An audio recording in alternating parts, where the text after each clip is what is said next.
Are you ready to install this 4-hour timer with me? Let's do it. Geez, this is the hardest part of the project, is putting these little screws in, because the slot isn't very deep and it's starting to flake off the outside edge, but I'm getting it. Okay, once you get it almost tight, you can line that up. Look at that, make sure it's straight, and cinch it down. See how that's coming off? You know, a $40 timer, and man, you'd think they'd give you better screws than that. But there it is. That's in, and we're ready to put the cover on.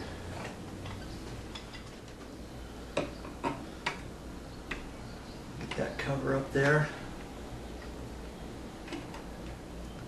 And see, even with me putting it in that slot, they could have made this back a little bit deeper, because the edge of this box is sticking out ever so slightly, and this cover is slightly different than an electrical cover for a duplex plug or a light switch, and there's only so tight that's going to go because this is sticking out. They should have made this just a hair bigger with a deeper indentation.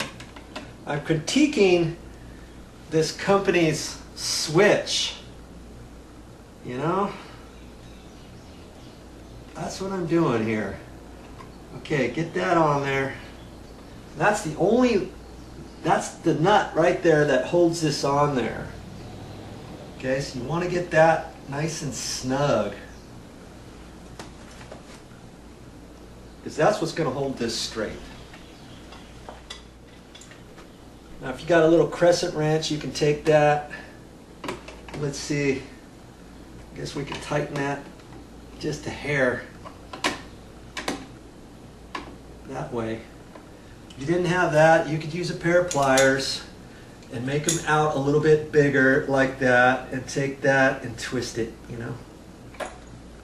Okay, line that up.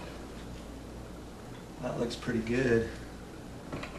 Now see that box back there, remember I was trying to line it up in there? Well, it doesn't really matter. It would have mattered more if we had a top screw and a bottom screw, because then you wouldn't be able to adjust the plate. But because this plate only adjusts in the middle, then you can take that and kind of twist it around however you want. I think I probably should go just a hair tighter. The last thing you want to do is over tighten that, because you're going on plastic threads, you know. So I think I'm going to leave it right there.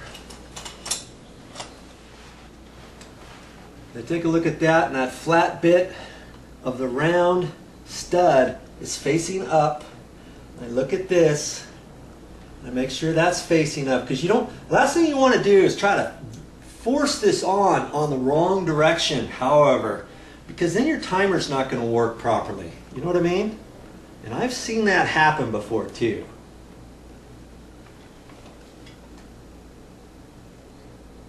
There. Okay, got it pushed in there, and there it is. Now there's no power to this yet, and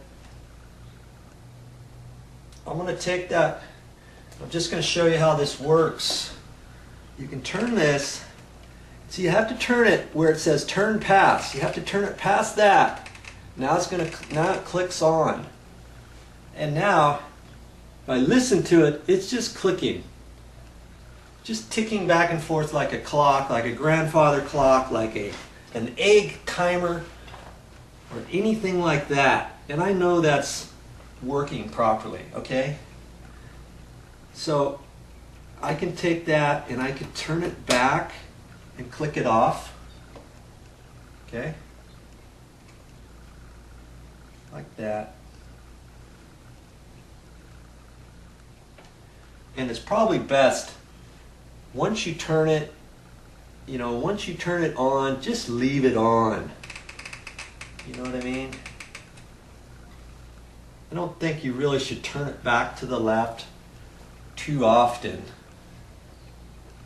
But anyways, that's on. Now I'm going to turn the power back on. We're going to see what happens here. Make sure this works before we plug the air conditioner back in.